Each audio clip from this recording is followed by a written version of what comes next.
आदरणीय दर्शकवृन्द नमस्कार। AP talk टाइममा स्वागत छ। म नीरज राज जोशी। स्थानीय तहको निर्वाचन मार्फत जनप्रतिनिधिहरू चयन भएसँगै आफ्नो काममा र योजनामा जनप्रतिनिधिहरू अगाडि बढिसकेका छन्। प्रमुख दल मध्ये नेकपा माओवादी केन्द्र र नेकपा एमाले देशका विभिन्न पालिकाहरूमा निर्वाचित जनप्रतिनिधि विशेष गरी अध्यक्ष र उपाध्यक्ष, प्रमुख र उपप्रमुखहरूलाई काठमाडौँमा बोलाएर प्रशिक्षण पनि दिएका छन्।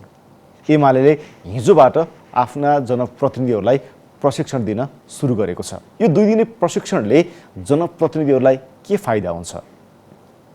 काम अगाडि बढाउनको लागि, कार्यान्वयन गर्नको लागि र कानुनका विषयमा जानकारी पाउनको लागि, साथै जनप्रतिनिधिहरूका आगामी योजनाहरू के छन्, हिजोका जनप्रतिनिधिहरूले के गर्न सकेनन् र उहाँहरू आउँदै गर्दा उहाँहरूको योजना कसरी अगाडि बढाउनुहुन्छ, आज हामी यिनै विषयसँग सम्बन्धित रहेर गुल्मीको सत्यवती गाउँपालिकाका नवनिर्वाचित अध्यक्ष टीकाराम पाण्डेसँग कुराकानी गर्ने प्रयासमा रहनेछौँ। उहाँलाई कार्यक्रममा स्वागत गर्ने अनुमति चाहन्छु। यहाँलाई स्वागत छ। धन्यवाद। तपाईहरूलाई पार्टीको केन्द्रीय निकायले पालिकाका एमालेबाट निर्वाचित जनप्रतिनिधिहरूलाई काठमाडौँमा बोलाएर प्रशिक्षण दिँदैछ। त्यो प्रशिक्षणको उपादेयता के पाउनुभयो? 1 दिन सहभागिता हुनुभयो, 1 दिन त बाँकी छ। के पाउनुहुन्छ तपाईँहरू? अब यसमा के छ त भन्दाखेरि सबभन्दा पहिलो कुरो त अब हामी निर्वाचित प्रतिनिधिहरू केही भएर पनि आउनुभएको छ। धेरै हामी नयाँ चेहरा छौँ। त्यसो भएको हुँदा अहिलेको बदलिँदो परिस्थिति, नयाँ हामी सङ्घीयताको मोडलबाट हामी विकास निर्माणमा अगाडि बढिराखेको अवस्थामा अब त्यसमा हामीले आफ्ना कार्य सम्पादन गर्दाखेरि संविधानले हामीलाई निर्दिष्ट गरेका कुराहरू र हामीले स्थानीय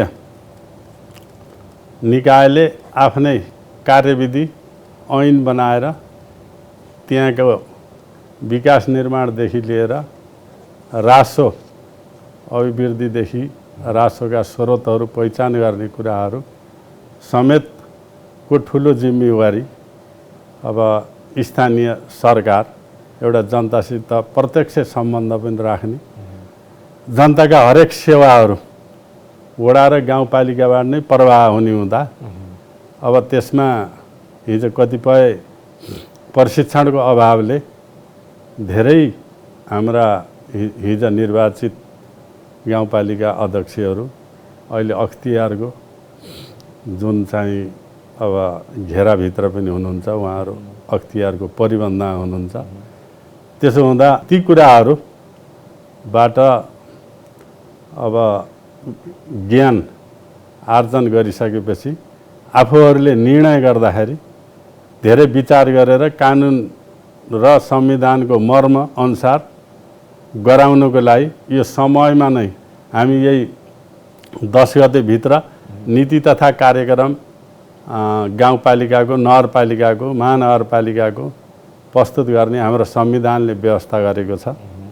त्यसलाई पनि मध्यनजर गरेर यो समयमा प्रशिक्षण दिँदा त्यही अनुसार अहिले जनताले प्रत्यक्ष रूपमा पार्टीबाट अलिकता डेलिभरी पनि खोजेको अहिले अवस्था हो।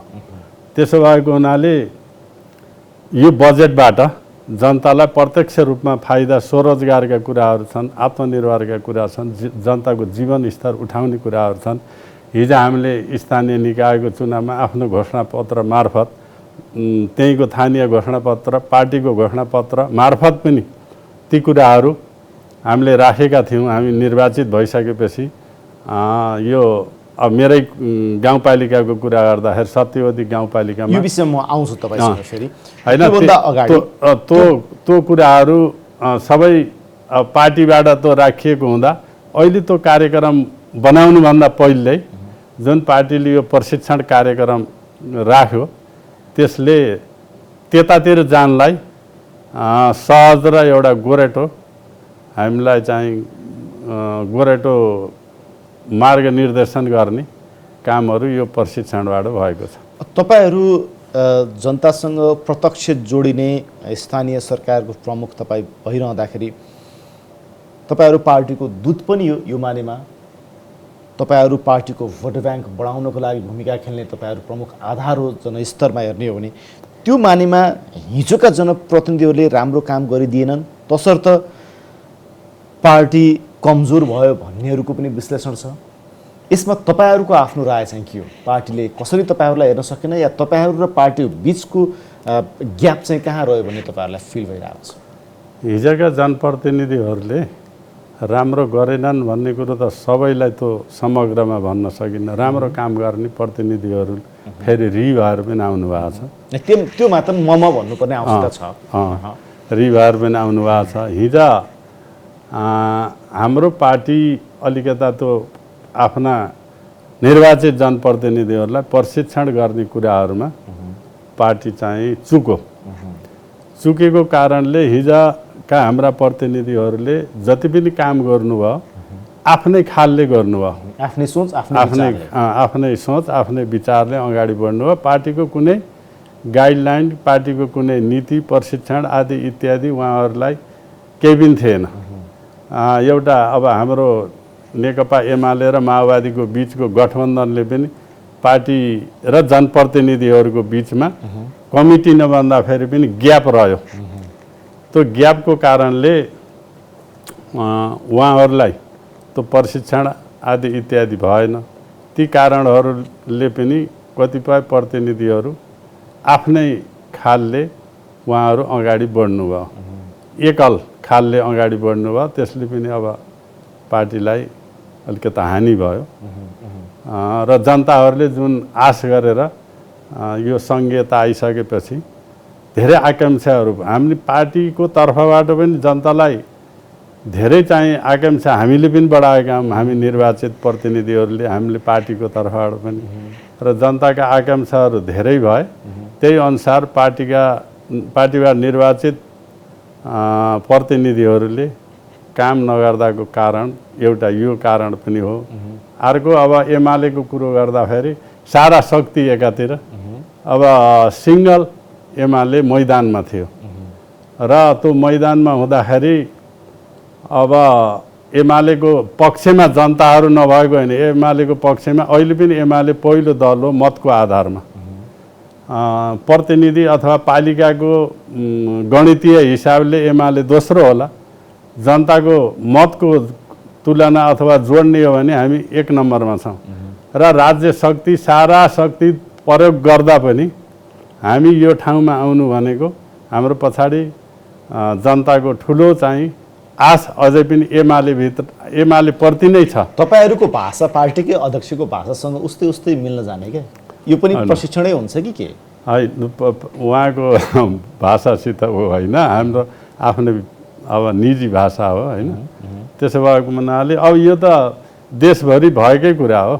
अब मेरै सत्यवतीको कुरा गर्नुहुन्छ भने अब 6वटा दल एकातिर, हाम्रो दल सिङ्गल थियो होइन। त्यति हुँदा पनि अघिल्लो पालि कङ्ग्रेसले जितेको, अघिल्लो पालि कङ्ग्रेसले जितेको। तर हाम्रो विचार जुन चाहिँ जनताको पक्षमा हामीले आफ्नो पार्टीका विचार, हाम्रा व्यक्तिगत विचार, हाम्रा घोषणापत्रका विचारहरू जनताको पक्षमा लिएर जाँदा जनता हामीसित आकर्षित भएर यो हाम्रो पार्टीको मात्रै पार्टीका मात्र न्युट्रल मतले मात्रै मैले जितेको होइन। त्यहाँ त कङ्ग्रेसका साथीहरूले पनि मलाई भोट हाल्नु भएको छ, माओवादीकाले पनि हाल्नु भएको छ, न्युट्रल मतदाताले पनि हाल्नु भएको छ। हाम्रो पार्टीको विचार र मेरो विचारलाई उहाँहरूले मन परा। युवाहरू भन्ने हो भने काङ्ग्रेसमा विचार राख्ने धेरै युवाहरूले मलाई सहयोग गर्नुभयो अहिले त्यहाँ। त्यसरी मात्रै हामीले विजय हासिल गरेका। अब यस किसिमको जुन प्रशिक्षण तपाईँहरूले अहिले पाइरहनु भएको छ पार्टीको केन्द्रीय स्कुल विभागबाट, यो प्रशिक्षण तपाईँहरूले आगामी दिनमा पनि आवश्यक रहन्छ या एकचोटि भएको प्रशिक्षणले तपाईँहरूले 5 वर्षमा पुग्ने खालको रहन्छ? पहिलो दिनको बसाइमा तपाईँहरूले के अनुभव गर्नुभएको छ? होइन, यो प्रशिक्षण त अब हामीलाई जुन पार्टीले अहिले दिने काम भयो, यो समयमै हामीलाई प्रशिक्षण आएको छ। त्यसो गर्दा अब यो प्रशिक्षण र पार्टीको गाइडलाइन त हामीलाई निरन्तर नै चाहिन्छ होइन। गाइडलाइनको हिसाबले अब हामी निर्वाचित प्रतिनिधि भइसकेपछि हामी पार्टीका मात्र होइन, हामी मेरो कुरा गर्दा सत्यवती का सम्पूर्ण जनताहरूको म प्रतिनिधि हुँ होइन। त्यसो भएको हुनाले आग्रह पूर्वाग्रहको हिसाबले अब हामीले पार्टीको गाइडलाइन मान्ने कुरो भएन। नीति अब कार्यक्रम त्यो सत्यवती गाउँपालिकाका जनताहरूलाई समृद्धि र सुखी जनता बनाउनुको लागि जुन पार्टीले गाइडलाइन दिन्छ अथवा संविधानको परिधिभित्र रहेर काम गर्नको लागि जुन गाइडलाइन दिन्छ अथवा चाहिँ 5 वर्षमा हामीले त्यहाँको जनताहरूको लागि गर्ने कार्यक्रमहरूको लागि गाइडलाइन दिन्छ। अब त्यसमा त हामीलाई निरन्तर आवश्यक नै पर्छ। नै तपाईहरू स्थानीय स्तरमा रहिरहँदाखेरि तपाईहरूले बुझ्ने समस्या र पार्टीले दिने गाइडलाइनको बिचको तादात्म्य कसरी मिलाउनुहुन्छ तपाईहरू? पार्टीले त केन्द्रबाट तपाईँहरूलाई निर्देशित गर्छ नि। हिजो भन्नुभयो, यदि तपाईँले भन्नुभएको छ कि हिजो निर्वाचनमा जाँदै गर्दाखेरि पार्टीको एउटा केन्द्रीय घोषणापत्र थियो, साथसाथै हामी स्थानीय तह घोषणापत्र पनि हामीसँग थियो। त्यो घोषणापत्र, तपाईँहरूको गाइडलाइन, तपाईँहरूको समस्याहरूलाई तपाईँहरूले कसरी सामञ्जस्य गरेर अगाडि जानुपर्छ त्यो भनिरहँदाखेरि तपाईँहरू पार्टी फेरि एमालेको दूत हो, जनस्तरसम्म एमालेको भोट ब्याङ्क बढाउने काम तपाईँहरूले गर्नुहुन्छ। पार्टीको निर्देशनलाई नमानिकन तपाईँहरूले कसरी अगाडि बढ्न सक्नुहुन्छ त्यहाँनिर? होइन, त्यसको लागि त पार्टीको निर्देशन लाइन अनुसार भन्नाले हाम्रो चाहिँ पार्टीले हामी निर्वाचित स्थानीय जुन निर्वाचन हो त्यो बेला पार्टीले केन्द्रबाट पनि एउटा घोषणापत्र जारी गरेको छ। अनि चाहिँ स्थानीय रूपमा हामीले पनि घोषणापत्र जारी गरेका छौँ। त्यो घोषणापत्रको आधारमा पार्टीले हिजो हामीलाई प्रशिक्षण दिएको नि त्यही कुरा हो।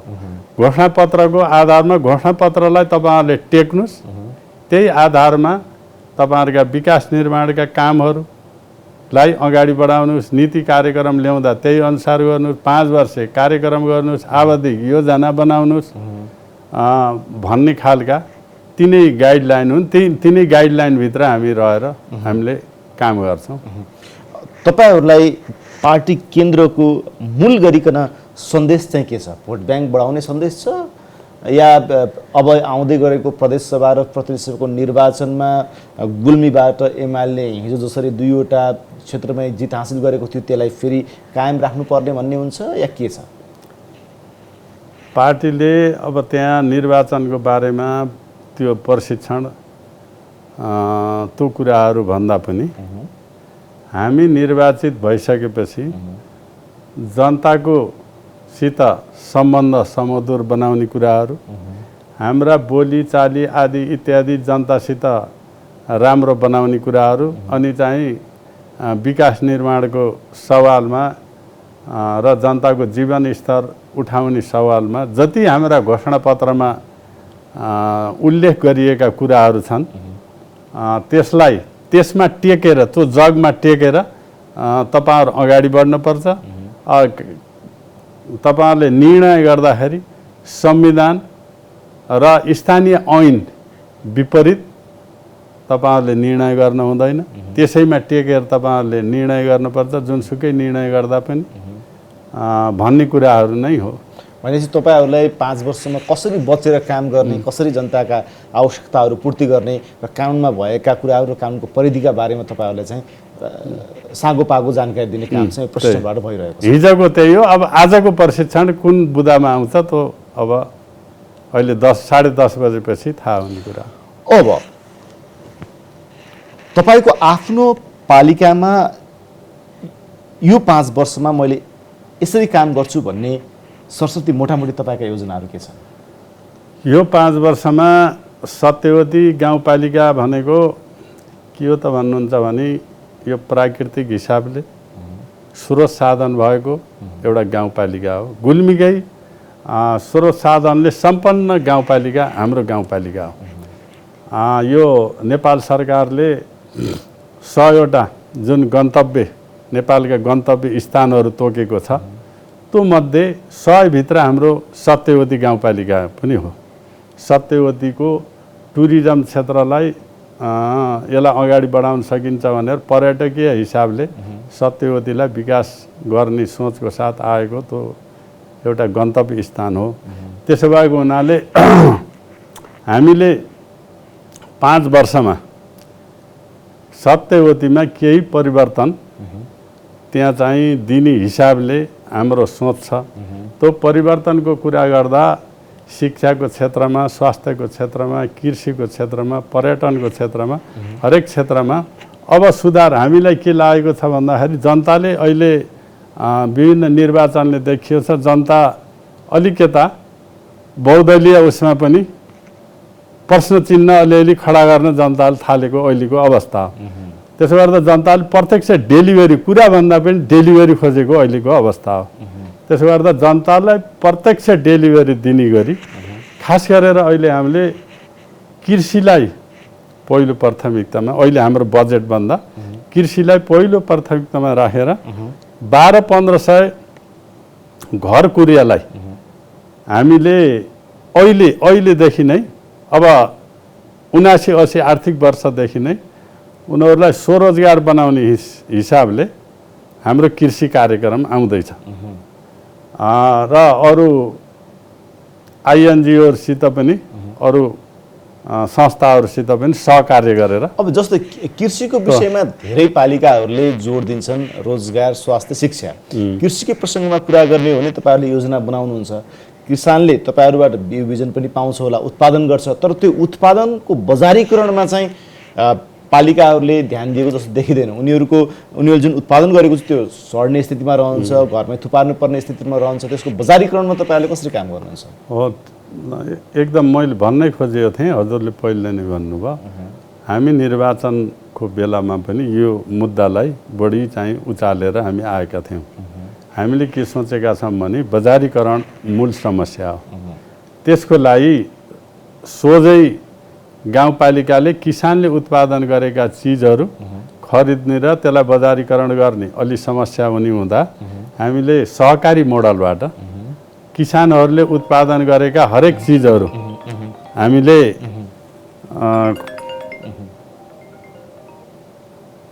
खरिद गर्ने, सहकारीले खरिद गर्छ, सहकारीलाई हामीले अनुदान दिन्छौँ र सहकारीले त्यसको बजार व्यवस्थापन गर्छ। त्यसो गर्दा किसानका हरेक उत्पादन हामीले किनेर बजारीकरण गर्ने एउटा त्यो हाम्रो छ।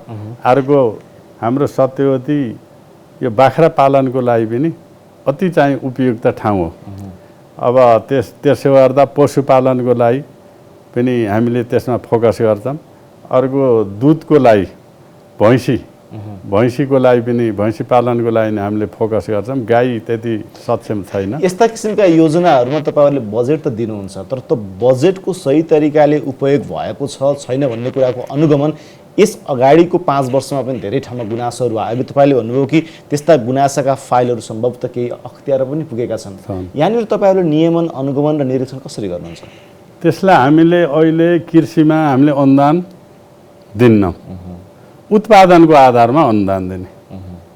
यो कृषिमा सिधै अनुदान पहिले दिँदाखेरि यो काम नगर्ने अनि अनुदान खानको लागि अनेक मतलब फाइलहरू प्रपोजल बनाएर पेश गर्ने यो खालको देखियो। र अझै दुःख लाग्दो कुरो के छ त भन्दाखेरि हाम्रो जस्तो कृषि प्रधान देशमा सत्यवती जस्तो गाउँपालिकाभित्र म निर्वाचनको बेलामा गाउँमा जाँदाखेरि एउटा कागती खाना खाँदा कागती निचारेर खाम भन्दाखेरि कागती छैन। कागतीकै नाममा पैसा पनि गयो, पैसा पनि गएछ। अहिलेदेखि गयो होइन, पञ्चायत कालदेखि गइराखेको छ, तर त्यहाँ एउटा कागती छैन। यस्तो अवस्था छ। त्यसो गर्दाखेरि कृषिका साथीहरूलाई मैले हामी कहाँ छौँ, हामीले लगानी गरिराखेका छौँ अनि चाहिँ हाम्रो कार्य सम्पादनमा पनि अब हामीले लेखेकै छौँ, फाइलमा लिखत देखिन्छ, लिखत छ। सम्पन्न गरेका प्रत्येक आर्थिक वर्षमा सम्पन्न गरेका फाइलमा त छ, तर हामी कहाँ छौँ अब फर्केर हेर्ने अवस्था आयो। अब यही गतिले हामी चाहिँ जाने हो भने हाम्रो त प्रतिफल त आउटपुट त केही पनि हुँदैन। त्यसो गर्दा अब चाहिँ नयाँ तरिकाबाट जानुपर्छ भन्ने हिसाबले हाम्रो कुराकानी भएको छ। अब हामी नयाँ तरिकाबाटै जान्छौँ। भनेपछि अनुदान रोक्नुहुन्छ? अनुदान रोक्छौँ। अनुदान दिने काम चाहिँ उत्पादनका आधारमा उत्पादनको आधारमा केजीमा 1 रुपियाँ 2 रुपियाँ कति दिने हो भनेपछि फलका आधारमा मात्रै हाम्रो तपाईँको पालिकाका किसानहरूले सुरुमा गाउँपालिकाको कार्यालयबाट अनुदान पाउँदैनन्, उनीहरूले आफ्नै लगानी गरे भनेपछि त्यसपछि त्यो कामका आधारमा तपाईँहरू उनीहरूलाई अनुदान दिनुहुन्छ। हजुर, यसरी बुझ्नु पर्यो हैन।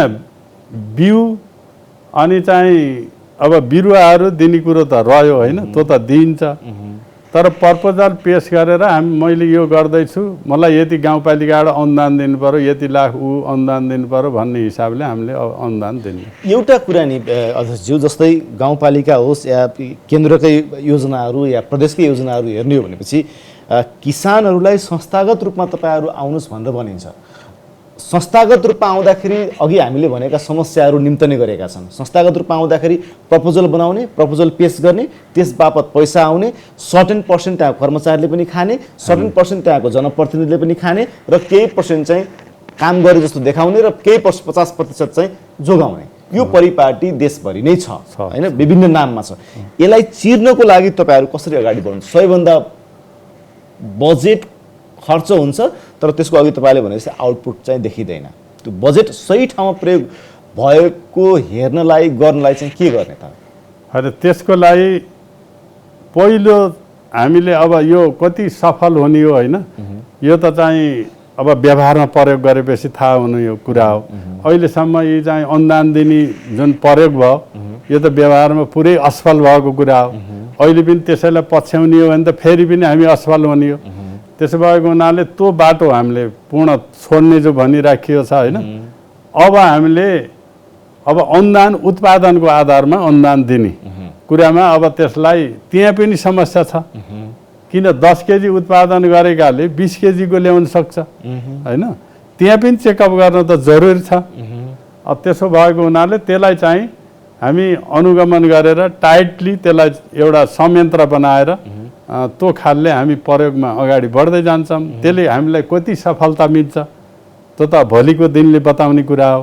त्यो बाटो जाँदा अब ठिकै होला भनेर इन्डियामा त्यो एक्सर्साइज गरेको देखियो, उत्पादनको आधारमा अनुदान दिने। त्यसो भएको हुनाले त्यसैको आधारमा हामी जान खोजिराखेको अहिलेको अवस्था हो। अन्त्यमा अबको प्रदेश र सङ्घको निर्वाचनमा गुल्मीमा वाम गठबन्धनको सम्भावना छ कि छैन? निर्वाचनको अघिल्लो यो स्थानीय तहको निर्वाचनको परिणामले तपाईँलाई त्यतातिर लैजान अग्रसर बनाउँछ कि बनाउँदैन? अब केन्द्रको निर्देशन कुर्नुहुन्छ हैन, निर्देशन त अब वाम गठबन्धनको कुरालाई त अब केन्द्रले निर्णय गरेर हुने कुरा हो हैन। लोकल इलेक्सन भए, स्थानीय इलेक्सन भए, अब हामीले स्थानीय स्तरमा पनि वार्ता हामीले गर्थ्यौँ। अहिले हामीले वार्ता गरेकै थियौँ स्थानीय स्तरमा, तर चाहिँ उहाँहरू डराउनु भयो, पार्टीको केन्द्रको उसले डराउनु भयो, उहाँहरूले गर्न सक्नु भएन। त्यसपछि हामी सिङ्गल अगाडि बढेको। अब आउने प्रदेश र सङ्घको चुनावको लागि त अब केन्द्रमा अब केन्द्रीय कमिटी दुवै दलका त्यो गर्दा राम्रो हुन्छ भन्ने छ। म भन्छु अलि छोटकरी समय हुन्छ त्यो गर्ने निर्णय गर्ने कुरा हो।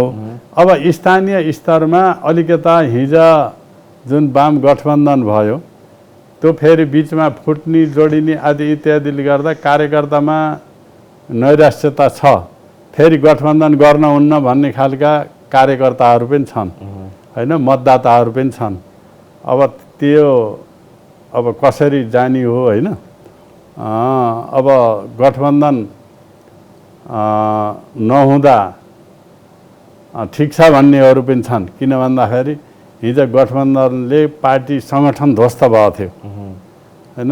अब पार्टी एकता भयो, अब माथिदेखि तलसम्म कुनै चाहिँ सङ्गठन छैनन्। त्यो भएको हुँदा त्यो ग्याप भएको थियो, पार्टी जनताको बिचमा ग्याप भएको थियो। अब गठबन्धन भन्ने कुरो अब चुनावकै लागि मात्रै गठबन्धन गर्न भन्दा अब सिङ्गल एमाले नै अगाडि बढ्दा कमसेकम दीर्घकालीन फाइदा नि हुन्छ, सङ्गठन पनि बलियो हुन्छ, जनतामा उत्साह पनि हुन्छ। हस्, मैले तपाईँलाई यहाँनिर रोकेँ। हाम्रो कार्यक्रमको निर्धारित समय सकिएको छ। तपाईँको समय र विचारका लागि धन्यवाद।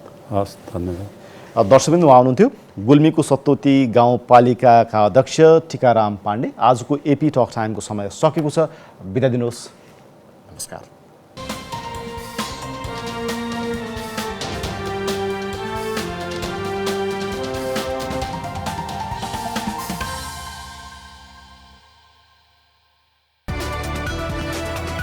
It's an AP1 presentation.